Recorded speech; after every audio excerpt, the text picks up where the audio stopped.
Senate Bill 1643, second by the chair. You're recognized, sir. Thank you, Mr. Chairman. When we passed the mandatory interlock device legislation that was enacted last year, the federal government determined that there were two aspects of that law that do not comply with federal law, which has adverse ramifications for the state.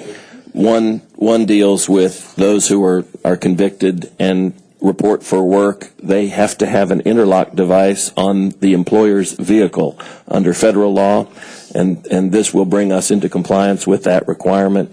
And also it addresses a second point dealing with those who have restricted licenses driving to and from work. It clarifies that we have to do that in compliance with federal law as well. I can go over section by section, but those are two what TDOT considers in the Department of Safety to be cleanup, but they are significant in terms of the penalties that can be imposed by the federal government. I think it was $18 million this year, which were implemented, and with this bill, if passed, will not occur next year.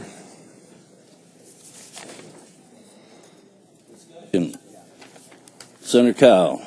Senator Norris, if I could understand what we're doing here a little bit better, what we essentially have here is a federally mandated expansion of our interlock system. That in order to get $18 million worth of federal funds, we are changing state law and state access to interlocks. Is there any guarantee that we're going to continue to get this $18 million or not be fined $18 million? It's not a receiving of $18 million, it's of not being fined $18 million, but in reality it is a receiving of $18 million because you can't spend it if they withhold it.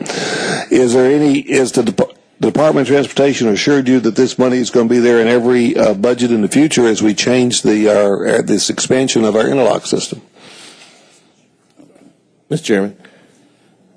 Leader Norris. No, they have not.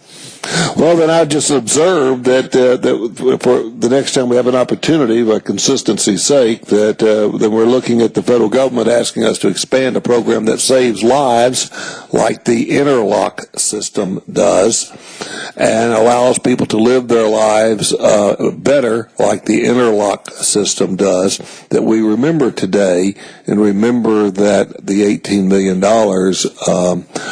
is a small price to pay for people's safety and being encouraged by the federal government, and perhaps we should think about other similar opportunities. Thank you. And Mr. Chairman, Any other pertinent